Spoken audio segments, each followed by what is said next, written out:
This guy, Dan Wootton, wrote some bad things about Johnny Depp in The Sun, false allegations as a matter of fact, and now Dan's got allegations out against him.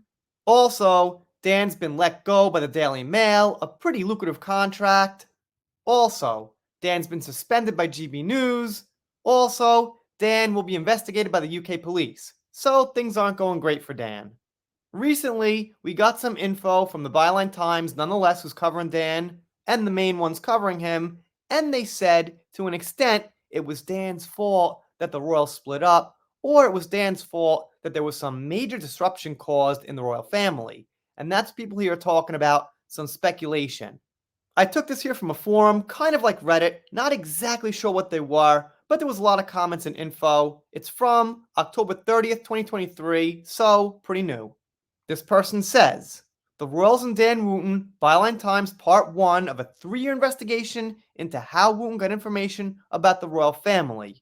As you can see, they've got over 200 replies, which is really good. And they're speculating about who could have spilled the beans, let out information, and things like that. Following their series about the crisis in British journalism and Me Too movement, Byline Times reporters have recently released the first report of the 3-year investigation into the link between the royals and disgraced TV presenter Dan Wootton. So, goes without saying, these people aren't exactly fans of Dan. The first report reveals how Charles and William were angered that Harry refused to remove the name of an aide, William's aide in Kensington, who was paid cash to leak stories about his wife Meghan and son Archie. This included investigations by the Met. I guess they mean Metropolitan Police. I could be wrong, but that's what it seems to me. As a result, Charles removed the $700,000 granted to support them, which would have seen Harry and Meghan living in Canada and representing the Queen in an effort to bring them back to the UK by exposing their location in Canada and removing their security. Quick correction, I think it was £700,000, but alright, give or take, whatever.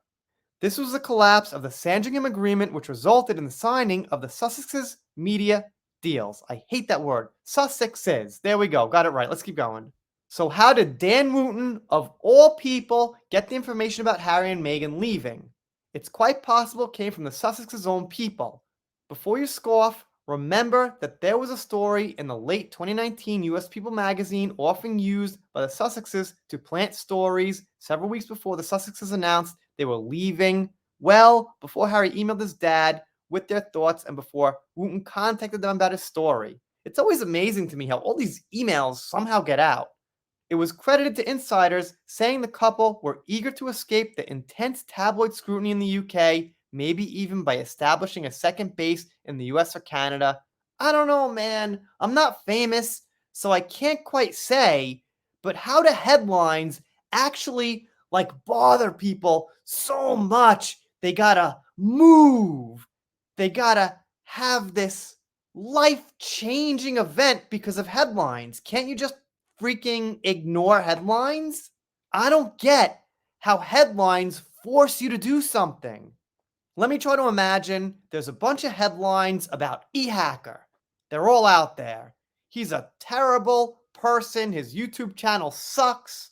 Cancel him. Don't watch him. Maybe some allegations. He cheated on his wife. Whatever. Can't I just ignore them? As long as your actual career isn't being affected, as long as financially you're the same as you were, I don't see why they can't ignore them unless they're using it as an excuse.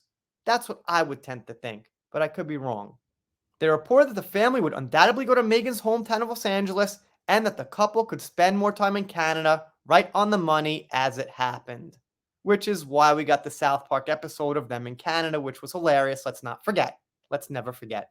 This person then says here that the court frowns upon people making allegations without serious evidence. Wait a minute. How could that be true? If so, wouldn't Amber's case be frowned upon in the UK? Not like there was too much evidence. Seems like the judge kind of just believed her. But okay, I guess if that's what you want to think.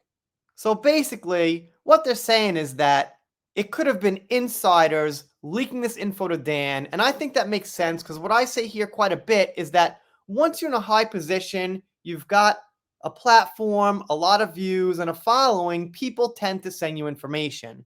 That's why bigger YouTubers might actually have inside information and not be making it up, because when you have like hundreds of thousands of people, you've got a lot of people sending you things, and the odds of getting something inside might actually happen. If you're a small channel, like 5,000, 10,000, or whatever, you might have inside info, but odds are much lower because you've got less people sending you things. So the analogy is, yes, of all people, Dan Wootton, however, he did have a platform and a name, so it's likely people would send it to him to break the news.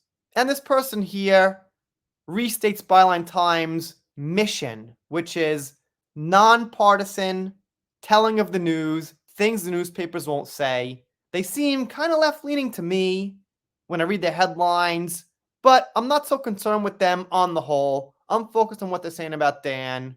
So the politics here, in this case, aren't so important.